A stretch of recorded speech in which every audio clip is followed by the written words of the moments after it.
Alex's breath plumed in the frigid air, each exhale a ghost in the beam of his flashlight.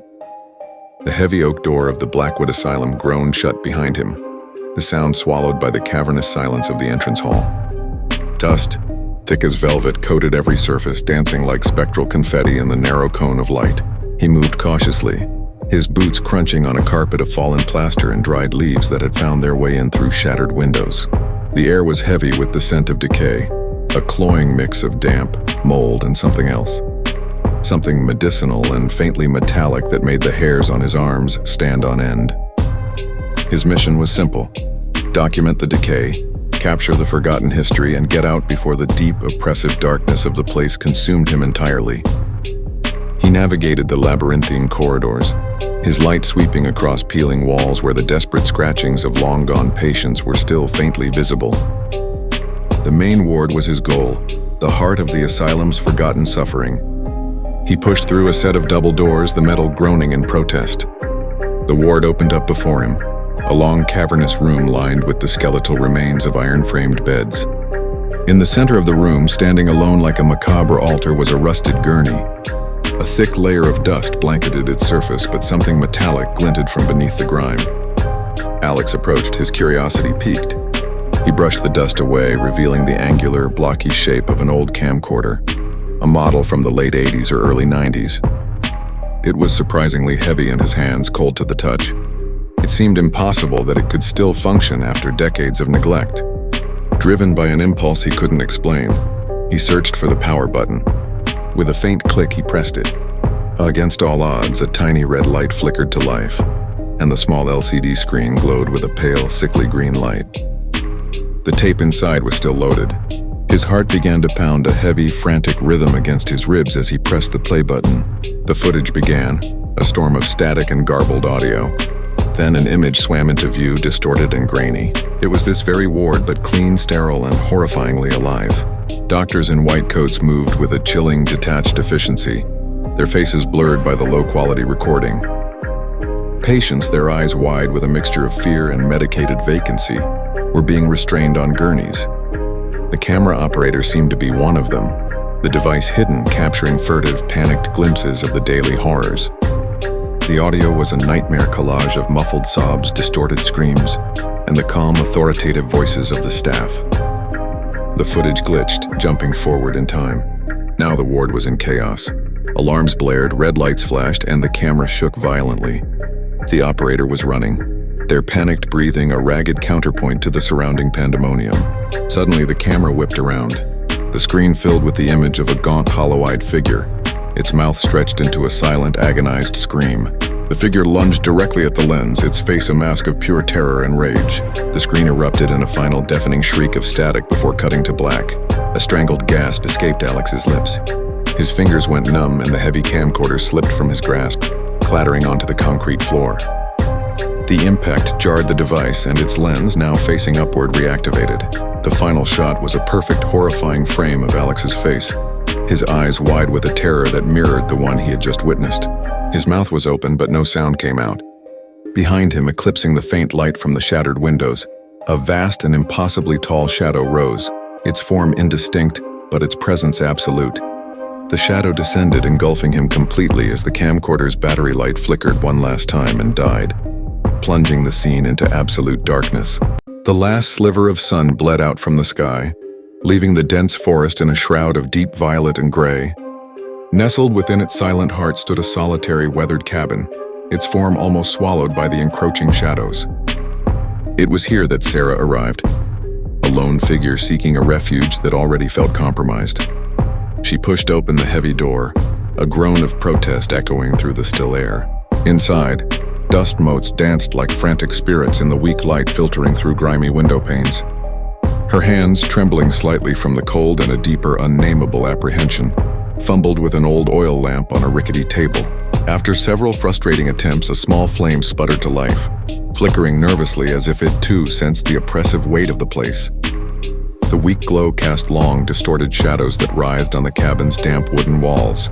As true night descended, the forest outside was plunged into an oppressive, ink-black darkness that seemed to press in on the small cabin from all sides. The old structure began to speak in a language of creaks and groans, its wooden bones settling in the cold. Sarah tried to lose herself in a book, its pages yellowed and brittle, but the lamplight wasn't strong enough to hold back the darkness pooling in the corners of the room. Her eyes kept darting towards the shifting shadows, every sound magnified by her frayed nerves. It was then that she first heard it, a faint rhythmic scratching from the attic directly above her. At first, she dismissed it. It was an old cabin after all, probably just squirrels or mice seeking shelter from the night. She pulled her thin blanket tighter, forcing her attention back to the words on the page, willing the sound to fade into the background. But the days and nights that followed offered no peace. The scratching did not fade.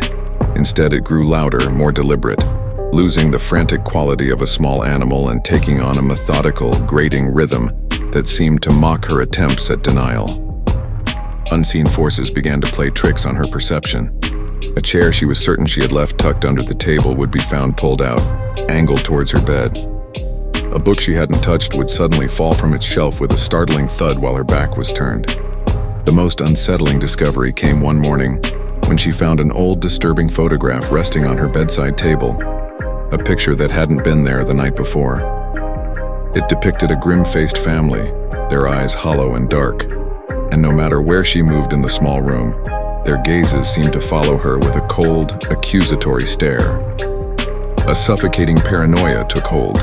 Sarah began barricading the doors and windows with whatever furniture she could move, her already fitful sleep now haunted by vivid, terrifying nightmares. One night, the uneasy quiet was shattered. The scratching from above escalated abruptly into a series of heavy, violent thuds, as if something large was being dragged across the attic floor. Her cold and absolute seized her.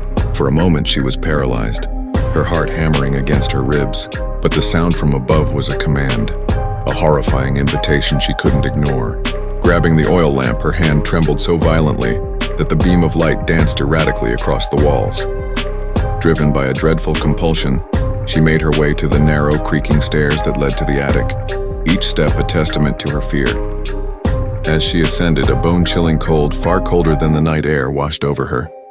The attic door swung open into a space thick with dust and the smell of decay. In the dead center of the floor, illuminated by her wavering light, sat a single, small, ornate wooden box. Her breath caught in her throat, misting in the frigid air. With hands that shook uncontrollably, Sarah knelt and reached for the box. Its surface was cold and smooth beneath her fingertips. She hesitated for only a second before her curiosity, morbid and overwhelming, forced her to lift the lid. Inside, nestled on a bed of faded velvet, was a rusted antique music box. As if in a trance, she found the small key and began to wind it. A slow, distorted lullaby began to play, its melody jarring and out of tune, a chilling sound that grew steadily louder, filling the suffocating silence of the attic. As the final discordant notes hung in the air, a form began to coalesce in the deep gloom behind her. A shadowy, gaunt figure slowly materialized from the darkness, its limbs impossibly long and thin, its eyes 2 points of faint, malevolent light. A sudden primal instinct made Sarah whirl around. The lamp slipped from her grasp, plunging the attic into absolute blackness. Her silent, horrified scream was swallowed by the crushing dark as the screen and her world cut to black. The old house stood on a hill overlooking the town, its windows like vacant eyes. For the Miller family, it was a dream come true, a spacious, character-filled home to make their own. Cardboard boxes littered the hallways as Sarah and Tom began the arduous task of unpacking their lives. Their 7-year-old daughter, Lily, however, had her own adventure in mind. Drawn by a sense of childhood curiosity, she found a steep, narrow staircase leading to the attic. Dust motes danced in the single beam of light from a grimy window. Tucked away in a forgotten corner beneath a dust-caked sheet was a small wooden chest. Inside, nestled on a bed of faded velvet, sat an antique porcelain doll. Its painted-on smile was just a little too wide, and its glass eyes seemed to hold a silent, knowing gaze. Lily was instantly captivated, cradling the doll and naming her Annabelle. Her parents, busy with the move, barely noticed the new addition to their daughter's collection. They were just happy she had found something to occupy her time in the strange new place. The initial joy of their new home soon began to curdle into a quiet, creeping unease. It started with small, inexplicable things. Sarah would leave Annabelle on Lily's neatly made bed, only to find it minutes later perched on the mantelpiece in the living room, its head tilted as if watching them. Tom, a pragmatist, dismissed it as Lily playing games, moving the doll around when they weren't looking. But then came the whispers. At first they were faint, like the sighing of the wind through the old house's eaves, but they grew more distinct, soft, sibilant sounds that seemed to slither from the darkened corners of their rooms late at night. The family grew more and more unsettled. Sleep became a luxury, interrupted by the feeling of being watched and the faint, chilling whispers that promised no peace. Lily, however, seemed unfazed. She spent every waking moment with Annabelle, her conversations with the doll becoming more frequent and intense, her laughter echoing strangely in the hallways. One evening, a storm raged outside, rattling the window panes and plunging the house into a symphony of creaks and groans. A sudden, oppressive silence from Lily's room alerted Sarah and Tom. An unspoken fear passed between them as they pushed open her door. The room was shrouded in darkness save for a single sliver of moonlight. In the center of the room, Lily sat on the floor, her back to them. Opposite her, propped against the wall, was Annabelle. Lily was speaking to it in a low, conspiratorial tone, her voice barely audible over the storm. "What are you doing, sweetie?" Tom asked, his voice strained. Lily turned slowly, her face pale in the gloom. A strange, vacant smile touched her lips. "It's okay, Daddy," she said, her voice eerily calm as she gestured toward the doll. "She wants to play." Just as the words left her mouth, the lights in the room flickered violently. A jolt of electricity buzzed through the air, and then, with a final definitive pop, the house was plunged into absolute blackness. A collective, terrified gasp was the only sound in the suffocating dark. Tom fumbled for his phone, its flashlight cutting a frantic, narrow beam across the room. He swept the light across the floor where his daughter had been sitting, but the space was empty. The beam traveled frantically around the room, illuminating nothing but furniture and shadows. Then it fell upon the small rocking chair in the corner. There, sitting perfectly upright, was Annabelle. Her painted smile seemed wider now, triumphant in the pale light. The chair began to move, a slow, deliberate creak breaking the horrified silence. Back and forth it rocked, an empty, rhythmic motion in the desolate room. Lily was gone. Only the doll remained, its glass eyes glinting as it rocked alone in the dark, the creaking a steady, mocking heartbeat in the heart of the now silent house.